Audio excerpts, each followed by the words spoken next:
welcome once again to the Conversations That Matter podcast. I'm your host, John Harris, for a very special conversation. I've been looking forward to this for the last week. We have three guests with us who have been on the podcast actually numerous times.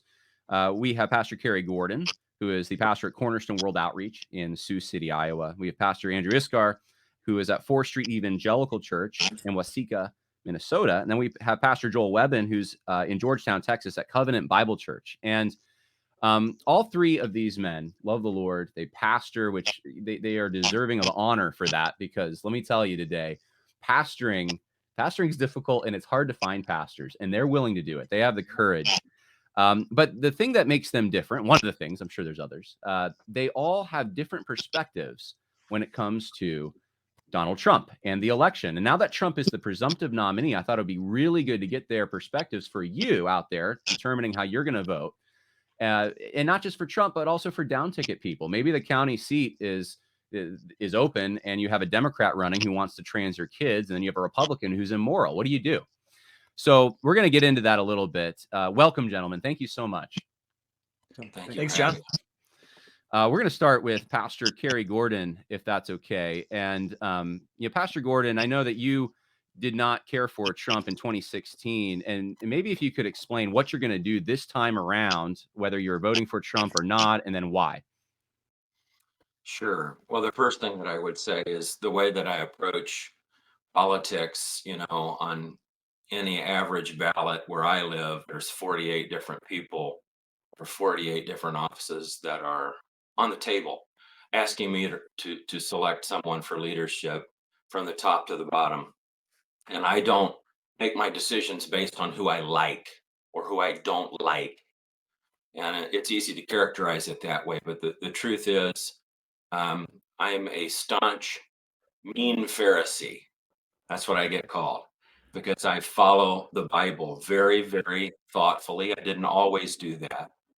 I used to vote using something called situational ethics, which is pretty complex to explain and understand. But I came to the conviction that I was doing wrong. I meant well. I didn't want to displease God in any way. I thought it was perfectly fine. And most of the church teaches, in fact, that we should use situational ethics. I came to a point in my convictions where I was convicted that it was a sin. And I asked God to forgive me. And the last time that I did it, I voted for John McCain. And I didn't like John McCain, but I still voted for him. And the reason I did that was not because I had a solidly unwavering biblical standard, but it was because I knew he was the lesser of two evils, or at least I assumed he was. And I voted for John McCain, and I felt terrible about it. And in fact, that night I didn't sleep well. And I studied the scriptures very, very heavily over the next several months. And I had a series of epiphanies that changed my life forever in the arena of politics. So I don't characterize who I do or don't vote for based on liking. For example, I actually care about Donald Trump. I find him at times very funny. And he's certainly the most entertaining person that's ever run for president. So to suggest I just don't like him and that's why I won't vote for him, I think would be a misnomer and mislead people. I vote for people. The simplest, fastest way to explain it, I would break out the 10 Commandments and go to the second table of the law. It's much more sophisticated, but that would take half an hour. So Exodus 18:21 is a truncated, very quick way of understanding what we're authorized and transversely what we're not authorized to do when it comes to selecting leaders within especially a republic. And Jethro said to Moses in Exodus 18:21, essentially, Moses, you can't do all this by yourself. You've got to get help. So here's what you need to do. Search out from among the people someone, number one, who fears our God. And I say our God because it's implied. Jethro was a monotheistic high priest of Midian, and his religion was basically expressing the theological views of Noah, his great grandfather, based on the best research that we have. And by the way, I was just in Midian last week and I stood at Jethro's tomb. So I've traveled there. He's a pretty astounding figure of history. Jethro said, let's get people who fear our God. Number one, they have to fear God. Now, you could have a lot of in-depth research about what kind of a man fears God and what kind of a man doesn't. It's actually not that hard to determine if someone fears God. So they have to fear God. Number two, they need to be able to do the job for which you're choosing them. I make the argument that Exodus 18:21 should apply to even the guy flipping burgers at McDonald's, because uh, you might say, well, he doesn't have to fear God to be a good cook, and that's probably true. But the second tenet, he has to be able to do the job. I don't want somebody cooking my food that's not a good cook. So they need to fear God and need to be able to do the job. The third is they need to not be given to filthy lucre or be a money monger or someone who could potentially be bribed or would be motivated by the reward of finances in some way, whether it was an illegal bribe or not. And one of the words that's used in some translations is they're not to be covetous. So fears God, able to do the job, is not given to covetousness concerning money. And then finally, is known and has a reputation of being a truth speaker, someone who tells the truth. And this is essentially what Jethro gave as advice to Moses launching the first republic, which, according to Deuteronomy chapter 4, was to set an example for all the nations of the world that they would emulate and copy them. And God says that very plainly in Deuteronomy 4. So, I think I need to say that because it's so popular to say, well, that was just for Israel. No, it wasn't. It was for all of us. It's wisdom. And so that's how I choose candidates. Now, occasionally, someone who meets the Exodus 18:24 qualifications, those four minimum plumb line issues, I actually don't like them, right? So that's happened locally. There's someone, I know them. I know them and I don't like them. I don't like their attitude. I don't really care for where they go to church because it's a user-friendly church and I don't think they faithfully preach the gospel, et cetera, et cetera. But they meet these minimum qualifications. And so I feel like, it would be better for me to vote for them, even though I don't personally like them, than to vote for this horrible Democrat, right? So I want to say that up front. I try very hard to go by the standard of the Bible, whether I like them or not. And just because I don't vote for someone doesn't mean I hate them. And I think I have to say that too. It is true. I've never voted for Donald Trump, but it's not really based on liking. It's based on a conviction that I did the wrong thing when I voted for John McCain. I felt terrible about it. I used situational ethics. I didn't have the understanding that I have now about how God's law should be applied to something as important as voting. So what do I do? Well, there's 48 people running for office, and on an average ballot where I live, and if I study all these different offices and I look at the people that are running, I try to find a grouping of people who meet those minimum plumb line qualifications. And once I find them, like for example, in this previous presidential election, I was able early on to narrow the field of the men running for the Republican ticket to four people. And then so now these guys meet minimum qualifications where I can feel like I'm obeying the Bible if I vote for them. Now, my next step is which one of these four is going to do the greatest good? That's a whole different paradigm than choosing lesser evils. And it doesn't seem pragmatic. And I understand that. And that's why I created, and I would encourage everyone to give me a hearing. I created, I think, one of the clearest articulations of this view of how to obey God when you vote in a way that's not tribalistic and quintessentially just American, but really an ancient principle. And I did it at stepstopoliticalepiphany.com. And it's 5 whiteboarding cartoons where I walk you through the 10 commandments and through the scriptures to create a way of being very engaged in the political world, representing as an ambassador of the kingdom of the Lord Jesus Christ in this world, what we believe and what we expect. If you're going to represent me, and I am in affinity with the Lord Jesus Christ, there are certain minimum standards that you have to meet. And Exodus 18:21 is not a call to perfection. That's a fallacy. Moses had to find leaders among that rabble of Israel. Most of them were married to their sisters. These were horrible people They were stiff-necked people. God ended up killing all of them, by the way, because they would not comply. But Moses had to get this really imperfect group of people and find someone that could at least be trusted with some power. And Jethro, by the inspiration of the Holy Spirit, told him how to do it. So here we are in 2024, and we're in a similar situation. We have a lot of horribly imperfect people, and we have to have a minimum standard, or else our opinion becomes the standard. And to me, that's humanism, and it's very, very dangerous. And I would argue, and I could give you the quotes if I dug them out, most of our founding fathers warned us not to disobey Exodus 18:21. I have quotes from Benjamin Franklin, who didn't even believe in Jesus' deity, but he at least saw the wisdom of Exodus 18:21, and Noah Webster, who was behind Webster's dictionary, the father of the American education system. These people all warned us explicitly, if America ever stops obeying Exodus 18:21, we're toast. And I've got their quotes, and I think they were pretty brilliant guys. They understood our republic, they helped create it, and they warned us to follow that. So I would say, in a fast summary, what happened to America? I can tell you. What happened to America is we abandoned strict obedience to Exodus 18:21.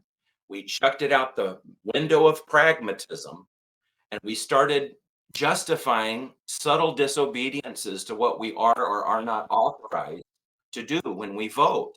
And that's how we destroyed the country. So my argument is, if we're going to fix it, if there's any path to returning to the former greatness we used to be and used to have at maximum liberty, then we have to start by obeying the thing that we refused to obey for the last 50 years. And so I'm just one of those crazy lunatics that's willing to obey that. And will it be painful? Does it mean we'll lose elections? Yes, we will lose elections if Christians say, I will only obey the Bible and forget the consequences. I'm doing the right thing, even if it hurts. That's what I think we have to do. That's my conviction. I fully understand everyone else approaching it differently because I used to do that. And so I actually give my personal testimony at Steps to Political Epiphany, and I pick on myself and say, I was ignorant and I committed sin. And here's how I did it. Here's what I did. This is why I repented. And then I invite everyone else to join me on that journey to repent for doing voting wrong. So Yeah, that's very well. what I stand for in a nutshell. It's not about who I like. It's about, I just want to obey the scriptures as best as I can and please the Lord. Very, very well stated. And so you're just saying you don't like Trump. So I got it. No, I'm just kidding. No, that was very, very good. Um, and so I think it goes without saying, you didn't say this in what you said, Pastor Cary, but Trump doesn't meet the Exodus 18:21 No, in your mind. So okay, absolutely not. I think people picked up on that. So Joel, I want to go to you next, because you in 2016 didn't want Trump. I don't know if I think you said you didn't even vote for him in the general, but in 2020 you did. So maybe explain whether he changed, you changed, the country changed. What persuaded you that that was the right thing in 2020 when it wasn't in 2016? Yeah. Well, I mean, part of it is I've, grown and developed in my views. So I certainly would concede that I have changed. But in addition to that, I would just say, the simplest explanation is in 2016, just to be clear, I didn't vote for Hillary. I'm a Christian. So, Right. but I voted for this Neither. party. I threw my vote away. I had, I could basically I had two choices. I could throw my vote away by voting third party, or I could throw my vote away by voting Trump, but from the state of California, which is where I was living at the time. Just like the 6 million thrown away votes for Trump in 2020 that came from California. Whereas if we had like 48,000 of them respectively spread out between, 4 different states that were contested, he would have won the Electoral College, and the world would be a different place. So anyways, my point is that I was ignorant with a lot of my views, but then also just where I, living in California and the situation of, so I just wasn't thinking about these things. So I definitely have changed. But then also in terms of Trump, I don't know, if he changed. I think he did, but but it's more so, it's not so much like he was one way and now he's another. It was more so just him actually being in office gave evidence to some of his claims to be able to say, okay, like now I've actually seen what he would do. And for the record, I think Trump's, his fourth year in office, I'm not a fan. I think we have to remind ourselves what actually happened. As much as as Christians, we don't want Joe Biden in office. Um, I think we still have to admit that, like, all right, forced vaccines and those kinds of things. Yeah, that's true. But Operation Warp Speed was Trump. He still has Trump doesn't, he just never admits that he's wrong, so he still touts the vaccine as though it was, his doing and a great idea, and it's like, he's shooting himself in the foot with a lot of his base with that. And then, DeSantis comes on the scene and Trump, he behaves like Trump. So, naturally he, Ron DeSanctimonious and starts, running to the left, of Ron on abortion and on, other issues, um, and, to because he has to get in his quips with, DeSantis. So anyway, so my point is his campaigning, I think has been worse, his campaigning this go around than it was back in 2015.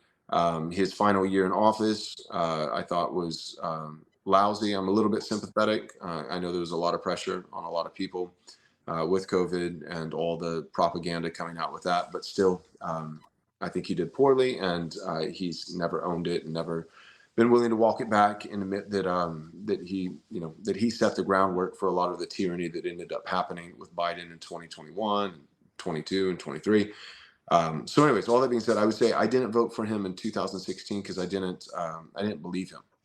So it's not so much that like he changed, although again I think he probably did, but I didn't believe him. My only knowledge of Trump at the time was that he's posed for pictures, with Hugh Hefner, that he's a serial adulterer, that Hollywood Entertainment, The Apprentice, You're Fired.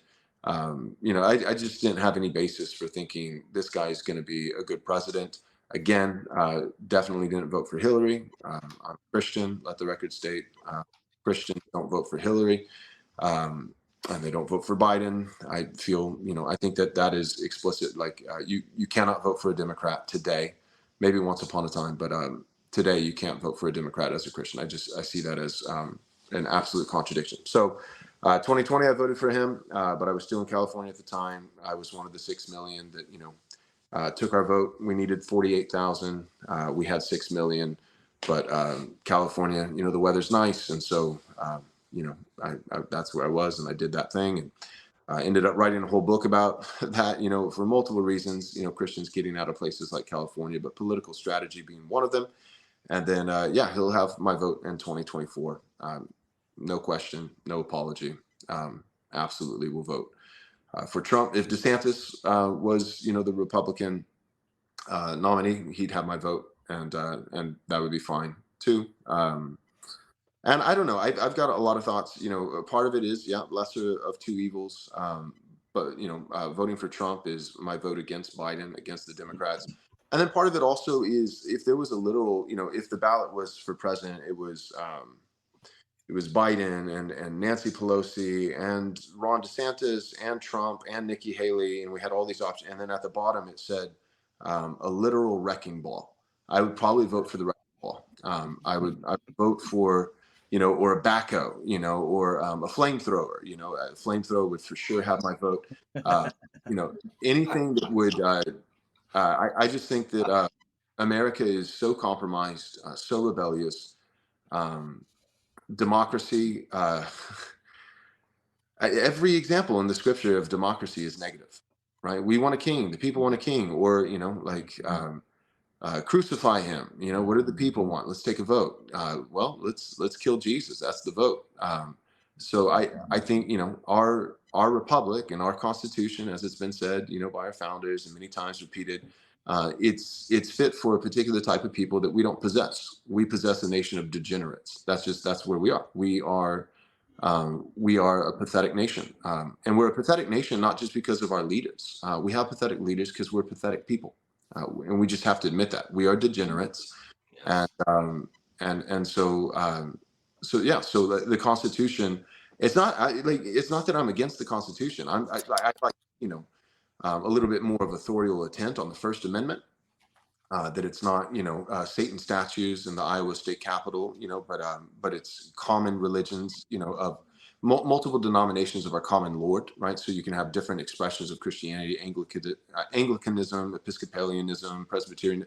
But I don't think that the founders were saying, yeah, multiculturalism, culture, cultus, the Latin word worship, multiple different expressions of worship of false gods is a great idea. Diversity is our strength. No, it's not.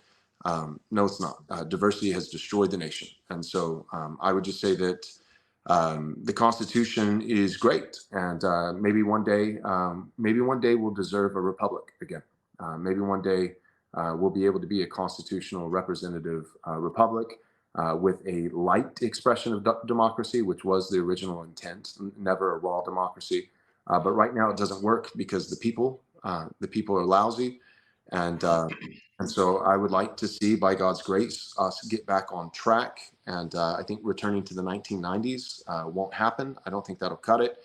And so, I'm going to, whatever guy is going to kill less babies, whatever guy is going to chop off less genitals of children, whatever guy is, going to do those things, and also function as a wrecking ball in some extent, and maybe, change the political landscape.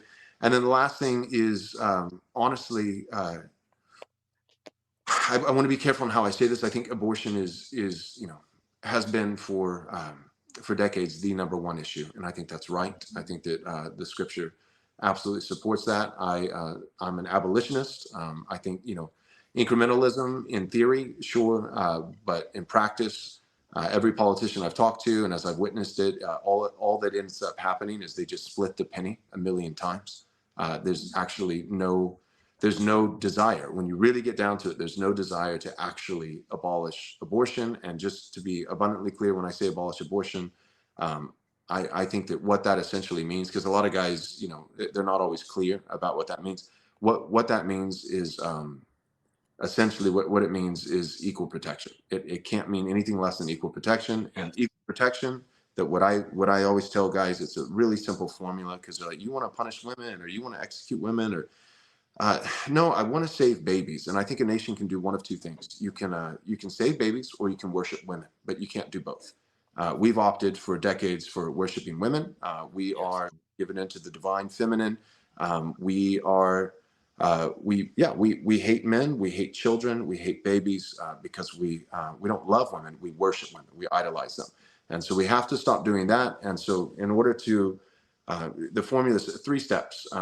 If we believe that life begins at conception, a full life, that Jesus was fully God and fully man in the womb. It messes up your doctrine of the hypostatic union, the 2 natures of Christ, the Trinity. You have to believe that Jesus was fully God and fully man, not from the moment of birth, but from the moment of conception. So if Jesus was fully human, and image bearers of the living God are fully human in the womb from the point of conception, then they have equal dignity and equal value and equal worth to the person who is already born. If they have equal dignity, then they deserve equal protection. You can't have purge open season, on a particular class of people. You can go in one day a week, you can shoot black people. No, you can't. You can't do that and then say, and black people are equal. No, it's one or the other. So right now we have impunity for the murder of a particular class of people. It's not black people, it's not minorities, it's not women, it's the unborn. So to actually back up our claim as Christians, that it's a full life, full image bearer of the living God, full dignity, then you have to have the equal full protection. And the equal protection, well, what is that protection? The protection is the penalty for harming or killing that baby. So if a mother can take her 5-year-old child into a back alley and shoot him in the head, whatever the penalty would be for that, that same penalty has to be in place, not only for the abortion doctor, but also for the mother, And if the mother was coerced by a father or a man or a husband, then of course for him as well. And if she was coerced beyond her will, then she's actually innocent, and it's the father that's guilty. But he gets this; it's the penalty for murder. So all that being said, my point is, with abolition, those kinds of things, my point is just to say that incrementalism and pragmatism. I hear what Corey's saying. I think that what he's saying is wise. It's solid. I'm at the point. I am at the point where I think all these things matter. Abortion. I said all that to give my credentials that I do believe abortion is one of the single most important issues. But diversity is quickly becoming, to me, up there. I'm not saying necessarily equal, but if we have to believe that the West is suicidal. The superpower of the world, turns out, all you had to do to beat them was call them racist. And the final analysis, that's what it took. It didn't take an army of millions of people. It didn't take certain nuclear weapons. It didn't take it wasn't the communists. I mean, it kind of was, with propaganda. Yes. But the point is, like in the final analysis, what did it take to destroy the West? Yeah. You just needed to call them a mean name. And so that would be one more reason why I would vote for Trump. Is we have to be allowed to have a country, and there's no such thing as a country without borders. God sets nations; He causes them to rise and fall. He sets their times. He sets their borders. We've have 10 million immigrants, about 2/3 of them illegal, a third of them legal, and that's just what we've counted. That's just what we know. It could be far more than that, and I'm talking about the last 3 years. So you're talking about 3% of the country's total population. So you're saying within a decade, at that rate, you especially with all the numbers, people who pass through that we don't even have record of, you're talking over 10%, which means in 100 years, at that rate, and we know it would increase unless we do something significant to stop it. You're talking about over the current population coming in, and most of that illegal, most of that unaccounted for. Even those who are legal still doesn't necessarily mean that they should be here. And so, yeah. So for me, I think I want to have a country. I want my children to not be murdered by an illegal immigrant in a park. I want a wall. I want a country, and I'm not going to commit suicide. I'm not going to do it. It doesn't matter what name you call me or what revisionist history propaganda you try to pull. I think the West is awesome. I'm proud of my heritage. Proud to be an American. I would like America to continue. Trump, his character is not great. I would not hire Trump to babysit my kids. He would not be an elder in my church. I don't even know if he could pass a membership interview. He might, in the sense that man looks at the outward appearance, God alone sees the heart. My job is not to definitively know whether or not he's regenerate.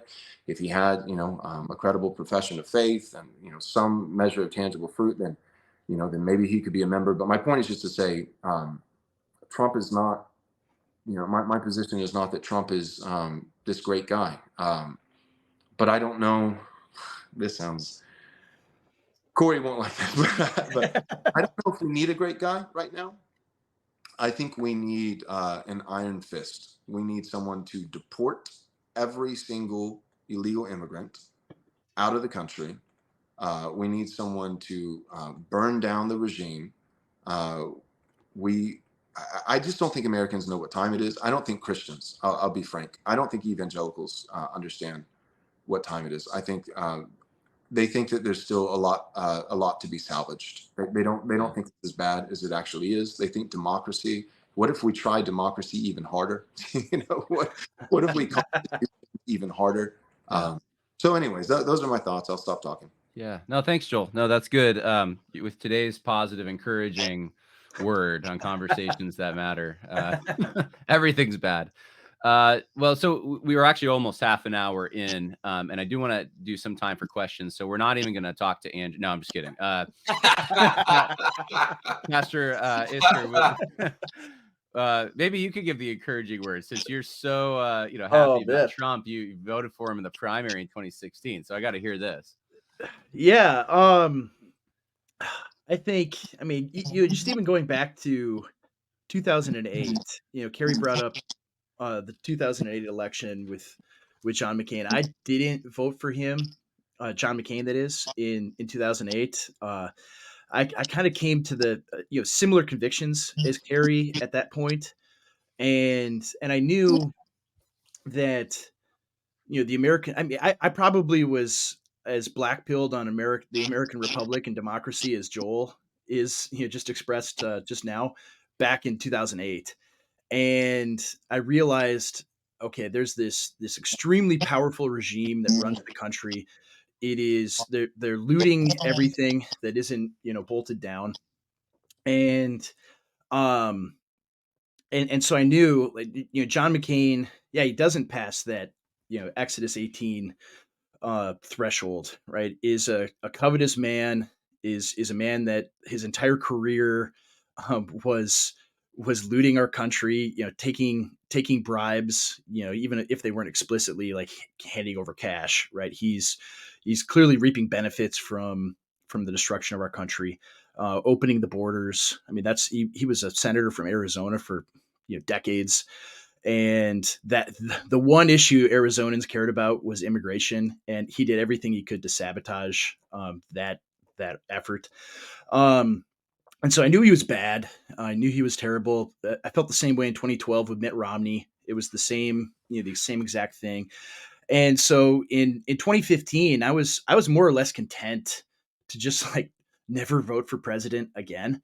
Um, and and then a funny thing happened where I saw a political candidate who, yeah, as Joel described, Joel's like, if you have this whole list and I'm voting for this giant meteor of death or a wrecking ball or a flamethrower or whatever. Well, I saw that in 2015, that here is a guy who is going to upset the entire system, and not necessarily, I didn't have any illusions about, okay, if he gets in office he's going to positively be able to do anything, because I knew the entire system is going to sabotage every single thing he ever does, right? So it's more about the system destroying itself than it is anything the guy himself does. I knew that in 2015. Like, I saw his statements about immigration.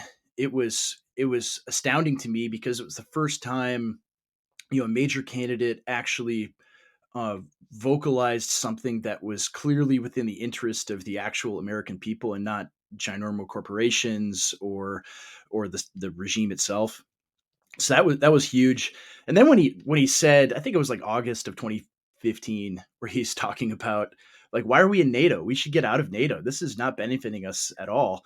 And the freak out over that was so massive, and it's because war is the health of the state, that the entire regime, that's what sustains it, is being in Iraq or Afghanistan or Ukraine now, that's how these guys get rich. Right? That's how this all happens. This is what empowers the entire regime, is its foreign policy.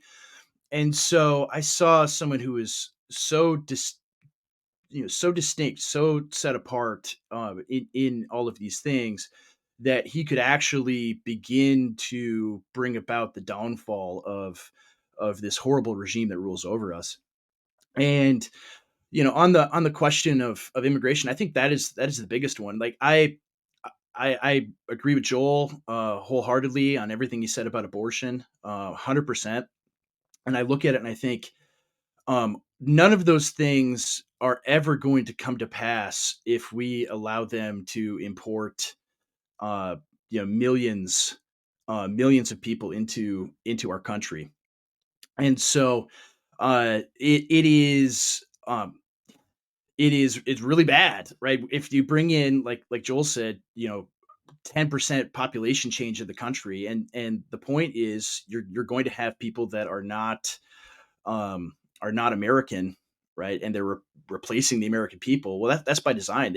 They want to replace the population. Like Joel brings up his state of California. California was the most conservative state in America in the middle of the 20th century, and now it's maybe the worst one in the whole country, and it was entirely because of population change. And so California is the model for what they want to do to the entire United States. So any designs that we have for fixing our country, and the most important thing uh, is on the issue of abortion. That's the thing that's bringing the wrath of God against us. Well, we're never going to be able to do that if they just completely replace the country. And so, Trump making that an issue for the first time in my lifetime was the thing that opened my eyes. And I think I remember going back to like 2015. And I was generally supportive of Trump, even though I was like, I don't think I'm going to vote for him. But I remember in right before Super Tuesday, we were in Missouri at the time. I remember telling my wife the day before, I had just read in National Review, um, the a writer in National Review, Kevin Williamson, had said, written this piece against Trump, saying the white working class needs to die because those are the people that supported Trump the most wholeheartedly. And I remember thinking, like, wait, that's where I'm from. Those are my people, right? This guy hates us, and because here's a guy representing our interests, um, we have to go vote for him. And so we went that day and went and voted for Trump in the primary in Missouri, and he won handily, as he did in all the other states that voted that day. And I basically realized that I started to have this view of politics that was essentially recognizing it as not in necessarily idealistic terms, where I kind of had been, um, where instead it was more so that um, that politics essentially is warfare, and it's warfare between you and your people versus existential threats, right? Things that are going to threaten their very existence, and viewing it in those terms, right? That started to change things. I started to see, all right, politics is not just oh, I want this ideal guy, and if I don't get him, I'm just going to stay out of it. It's all right, we have enemies that want to destroy us. They want to to murder babies, they want to trans kids, they want to completely overturn our country, they want to import tens of millions of people from anywhere else that they can rule over more easily. Um we have to pursue things to stop this, and pursue who and empower whoever will get that job done. And so that drove things more than anything else, because I never for one second viewed Trump as this moral man, or good man, or even necessarily anyone that would pass what what Jethro tells Moses in Exodus 18. Instead, I viewed him as a tool, as a weapon to fight against my enemies. And so, like, thinking about the Exodus 18 provision, or litmus test. I look at it, even in the 2024 election. There's a Senator Tim Scott was running for president this time around, and this guy's an evangelical Christian. I don't have any reason necessarily to think that he's been taking bribes. At least there's nothing on record. Um, Yet I look at a guy like that, like, on paper, probably passes Exodus 18, but if he won the presidential nomination, won the presidency, right, all he would do is empower the regime further. Like, he's 100% behind everything in Ukraine, and he's their guy. And so it's very easy for the regime to put forward guys that appear to be good, wholesome Christian men, but then they empower all of the evil that's all around us. And so I look at it at that in those terms, and that's kind of the game they've played for decades within the Republican side, with the conservative side, is guys that on paper look pretty good, like George W. Bush, this very conservative evangelical Christian guy. But in reality, what did he do? He did horrible stuff, right? He did the Iraq War, and he expanded the government, expanded the power of the regime that rules over us today. So I became less idealistic and more practical, not out of this like godless pragmatism, but rather, right, what's going to defend my people and give us a chance to eventually restore things and make things better. All right. All right. John, Well, thank you, John, Pastor Isker. I would love to hear you guys interact with each other. I have like endless questions, but I think it would be better to hear what you have to say to each other. So we could go in the same order again, if that works. And Pastor Cary, I don't know if you have any questions or challenges for Joel or Andrew. Well, I mean, the first thing is at some point in my life, I've wrestled with all of these things and made the same conclusions as both of them. So I feel like I'm talking to myself, but the old me years ago. So I have no hostility, and I completely understand the frustration and trying to navigate the mess. I loved everything that Joel said because, full disclosure, what I typically deal with is people that want to trot out Trump prophecies and beat me over the head that I'm opposing God. And so it's refreshing to hear someone that really has a very solid grasp on reality. And I have great respect. I've just met Pastor Joel, and I think he and I would be very good friends. He sees it just like I do.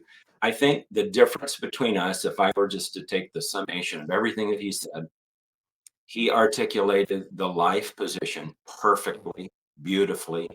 It is personhood. That's the only way to please the Lord. And like, for example, if you propose that we treat rape, which is a lesser crime, frankly, than killing a baby, if we were to treat rape intellectually on par with how we treat abortion, we would be making an imbecilic argument that we should only allow rape between 1 and 5 on Saturdays. And if you're going to rape a woman, you need to have proper rape training. And the facility that you rape her in needs to be very, very clean. These are the exact same stupid arguments used to regulate abortion, the killing of children. And if you said it on a different crime, people would throw you out of the room and say you've lost your ever loving mind. But I would say through the working of Satan, most Christians have lost their ever loving mind on abortion, and they're unwilling. And Pastor Joel nailed it. It's the consequence. They're unwilling to bring a consequence. And this is where I would say Pastor Joel is almost exactly where I landed on the political issues and steps to political epiphany, because I became a personhood advocate before I came to the conclusion that I articulate in steps to politicalepiphany.com. And that is this: I am not only willing to make sure that whether it's the doctor or the coercive partner, the boyfriend or father, or the woman, that there has to be consequences if there's a law. Otherwise, you're just proposing suggestions, and you can't run a nation on the twaddle of suggestions. So, in terms of personhood and abortion, there has to be a consequence. And I would then carry that same argument now over to the reprobate, ever unfaithful, backstabbing Republican Party. If we're going to change the nation, we have to be willing to bring consequences to the Republican Party and ultimately to the people they represent, which, as you correctly said, Pastor Joel, are reprobates. And so the punishment is, and this is what I say to people who are just exasperated that I won't vote for their candidate in the general election.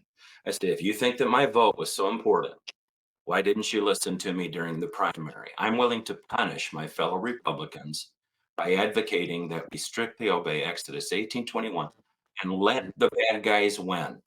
We deserve it. And frankly, most of the time they win anyway. So that's, I think, the one thing I would say. I'm willing to punish the people with a massive election loss so they can get what they're clamoring for, which is King Saul, because he's the taller guy. And then, you voted for him. So the guys that vote for a Hillary Clinton, for example, strangely don't get the blame for Hillary winning. It would be me because I didn't vote for, you know, Mitt Romney or whatever. And the reality is we elect horrible people because horrible people are voting. And at some point, you know, you tap out and say, okay, uh, the two choices, one of these two is going to win statistically. I know that. They're both horrible. I just refuse to play your games anymore. I'm willing to punish you for not listening to me during the primary. And I think I should probably say this because I get accused of being pietistic and unwilling to be engaged in the political arena. I'm speaking to you from the standpoint of an unusual amount of influence that God has, for whatever reason, given me in Iowa. And I have counseled privately 23 different men who ran for the United States presidency. And in the most recent election, I counseled most of the men that were running for president, and you know, including Governor DeSantis coming over for dinner at my house. And the reason for that is they want me to endorse them. And so I don't endorse hardly ever. I've only endorsed one person in my life since I started getting involved in politics since 2004. But they all want my endorsement because the one time I did endorse, they won against all odds. And so I use that as an opportunity to speak truth to power. And there was, you know, for 3 weeks I was told that President Trump was coming to my house for dinner as well. And so I say that because there are benefits to being a stodgy old Pharisee that just won't bend any rules. And that is that sometimes you get a little respect from the political class. And they realize that if you voted for them and supported them, they would have earned something that was worth bragging about because you're really hard to please. And I use that to be able to speak truth to power. And, you know, one of the things I talked about with Governor DeSantis is I said, can we please do better on abortion? What's the deal with personhood in Florida? Why can't we have our, you know, the real issue dealt with? And let's bring consequences for people who kill babies. And it was a very good conversation. So I think that's the one thing I would say is probably the only difference between me and Joel. I agree with everything the man said, except I wish that he would be willing to punish the party and the people by saying, all right, I'm not voting for your nasty choices, but That's I'll let you watch Steps to Political Epiphany and see if I can swing you over to my side. okay. That's a great point. I really appreciate that, Cary. And I apologize. I think I called you Corey earlier. It's Oh, I Cary. get called all kinds of things. Don't worry about it. So I appreciate that. That's a really good point. You know, like Dusty Devers is a friend, and you know, I helped a little bit with the statement that he wrote on Christian nationalism. Him and James Silberman were the primary authors. The statement on Christian nationalism and the gospel, and me and William Wolf and some guys came in and did some revisions and signed. And Dusty Devers is doing great work, and he is that statement. All of us were, you know, at least for the most part, at least me and Dusty and James and a couple others are in the, you know, the camp of like a general equity, you know, theonomy. Not maybe necessarily like to the T 100% Reconstructionist Rushdoony, but certainly the confessional position, Westminster, which is Sure.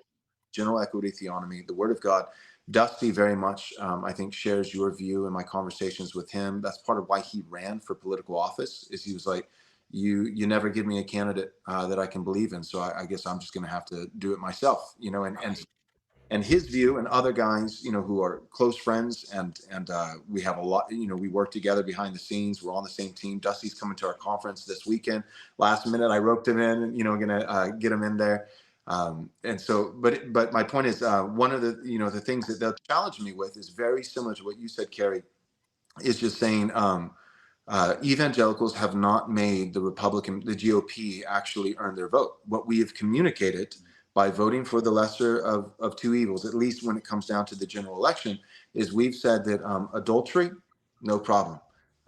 You know, soft on abortion, we'll take it. You know, and like, and so that is like your argument. I have no disparaging remark or anything. I think you're right. It's wise. This would be my only counter. And the disclaimer is, I don't even know for sure if I'm right, but it's definitely what I'm committed to doing. So I'm very much certain that I'm going to do this. I get it. But I'm open to not being right. Here's my counter. Part of my one of the lion's share motivation in my voting is love for neighbor, and I do not have an equal love for all my neighbors. I have an order of loves, affections, natural affections. Part of what I'm thinking is, on the one hand, saying, no, you must meet this Exodus standard because it's the word of God. You like that in the long run might be what restores the nation. I think part of it is long-term versus short-term strategy. Isker and I are, we're thinking like next 4 years. We're thinking long-term too. We're both post-millennial, but we're very much thinking next 4 years, where somebody else would say, okay, well, it may get worse before it gets better. But holding the line to God's immutable standard is what ultimately will make the restoration later on. For me, though, I'll just say, be honest here. I have a 6-year-old, a 4-year-old, a 3-year-old, a 1-year-old, and we just found out a 5th kid on the way. And so, Congratulations. so my point is, I'm in the throes of fatherhood in the little years. I've got the tiny tots, the pitter patter of the feet running around the house, and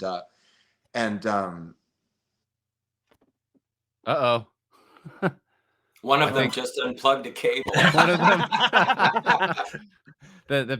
He was hearing the pitter patter come closer. Oh, Joel, you still there? Yeah. So, but one of the first neighbors that I'm thinking of is my wife and children, and I'm thinking, with my 3 daughters, Olive and Ruth and Eleanor, I'm thinking, if I had the power to vote for a guy who would shut down the border, and I didn't, on principle, and then this other guy kept it open, and 10 million more people came in, and that's conservative, for the record. Again, there's a lot of numbers we haven't counted, and that's 3 years, not a 4-year term. So if I don't vote for Trump, and we get 3 more million this year, 2024, and then let's say we get, it's entirely possible with the Democrat platform in 2024 to 2028, an additional 15 million, could be 20 million. And I live in Texas. That's another thing to consider. And I have small girls, and I'm their dad. Did I love that? And I feel like the answer is no. And I could be wrong about that, but I'm going to do whatever I can to make sure a stranger doesn't kill my daughter. And I think it is that clear. I think that is that's not hyperbole, or that's ridiculous. No. This is what's happening every day. We have a full-fledged invasion of military-aged men by the millions at our southern border. I live in a border state. Wife. And so what am I going to do? I'm going to do a bunch of things, not just vote. I have guns. I have locks, extra locks on my doors, security system.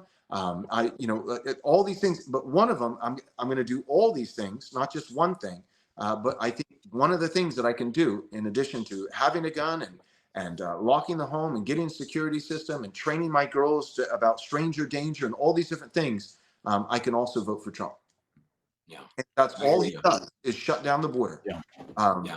It could save the life of my family. Makes sense. I hear you. You have anything you want to say, Pastor Andrew? Yeah, I mean, I think some of it. I'm very, very sympathetic to Cary's argument, because I've been there and felt the same way. I mean, I look at it, if it's the 1980s or 1990s where Christians had far more political power and we squandered it in those days. If all of our Christian leaders at the very top, all the moral majority guys and things like that, were totally uncompromising as they should have been, we could have things would have been a lot different than they are today, if that had been the case, but it wasn't.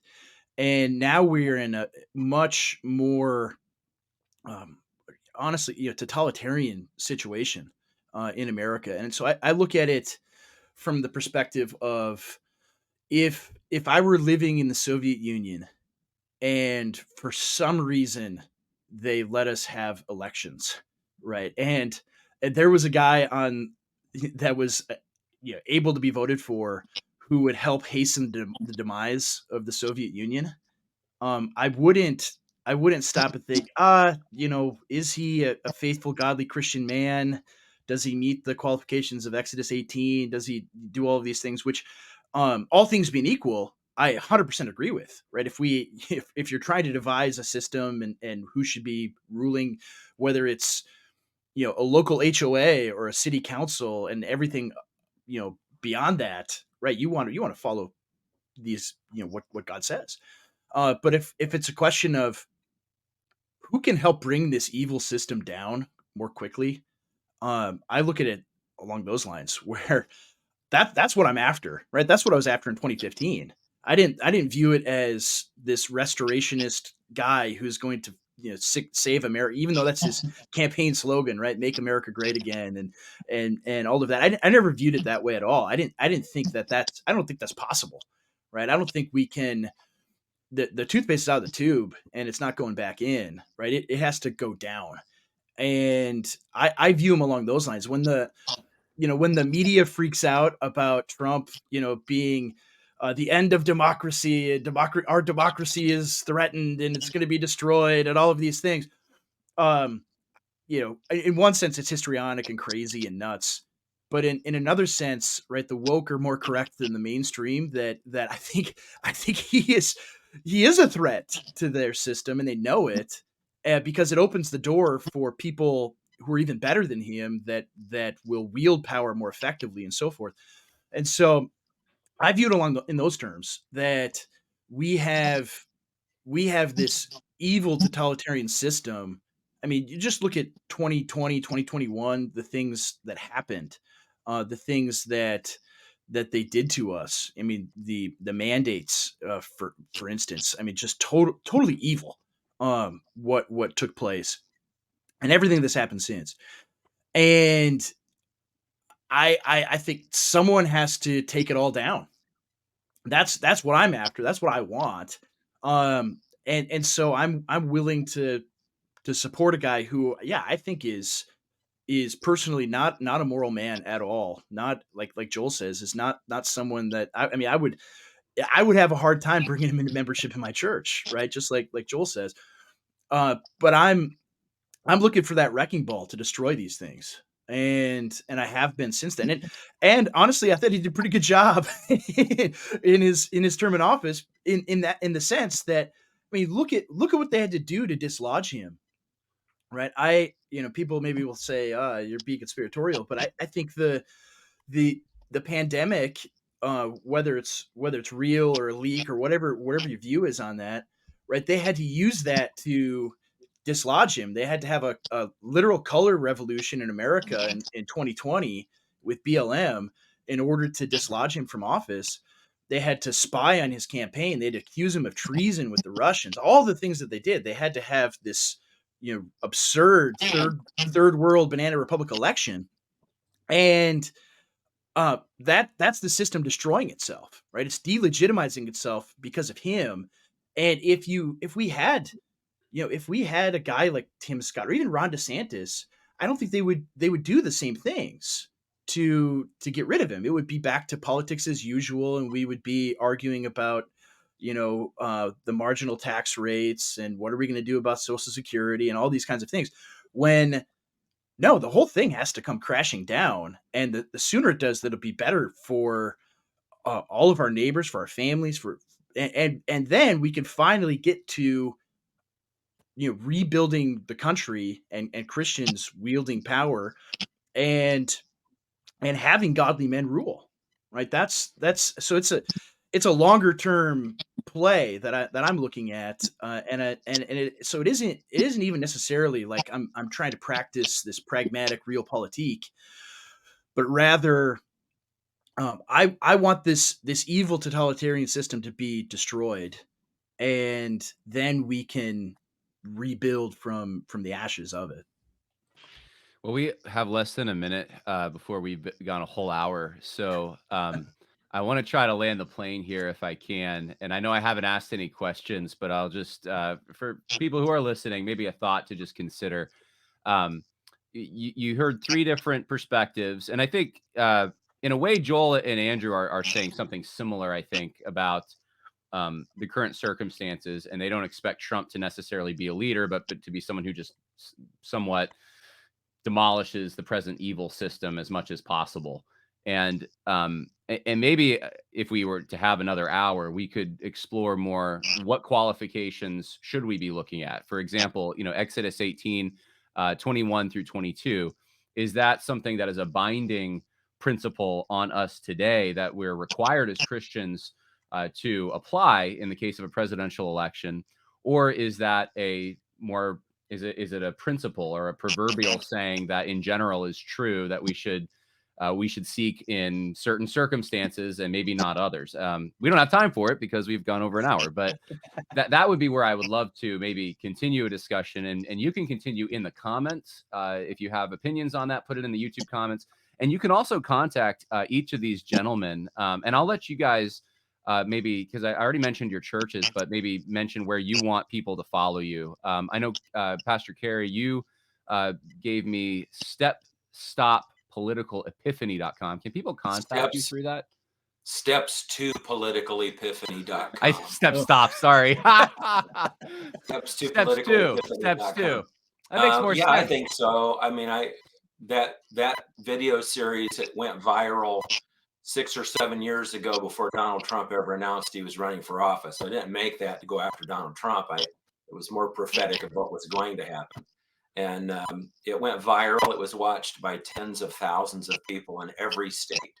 And we watched it on Google Maps, and it was pretty amazing. And I've had people contact me from all over America, literally for years. They still do it and say, this changed my life. I get it now. Someone finally explained this, how to be a Christian and be involved in the wretched political system that we have. And I would just say this to your point, John, because I get this a lot. People say, well, don't you think God can use Donald Trump? And I responded, I said, absolutely. And he uses Satan, and he used Hillary, and he used Obama, and all of these different wretched people, I think, are instruments of judgment against our country. So what I like to say, and it rhymes, it's cheesy, but people can remember it, because I want to deal with this idea that, somehow I am hindering what God's trying to do. I say, who God can use and who Cary Gordon is authorized to choose should never be confused. So God may decide he wants to use the devil, and he does. He uses Satan sometimes to bring about his will unexpectedly. He did that at the cross. Satan thought he won, but he was wrong. He was just being used. But that doesn't give me the authorization to scream, release Barabbas. Good word. So, all right. So, steps to politicalepiphany.com if you want to contact Pastor Cary Gordon. Joel, where can people find you if they want to ask you questions or get your pick your brain? Easiest thing is just to follow us on YouTube, subscribe to Right Response Ministries on YouTube, subscribe, click the bell, hit us up in the comments. I'm pretty responsive with that. Cool. And Pastor Andrew Isker? Yeah, I do a podcast with my friend CJ Engel at Contra Mundum on YouTube. So yeah, subscribe there. You can contact us there or on Twitter. And Gab, I write also for Gab News, so news.gab.com. And so yeah, you could contact me there. My DMs on Twitter and Gab are both open. So I try to respond to those if I see them. Perfect. Well, thank you, each one of you, for your time and just a wonderful discussion that I think will help a lot of Christians out there who are trying to make this decision. Thank you. I enjoyed it. Thank you. Good. Thank you. God bless.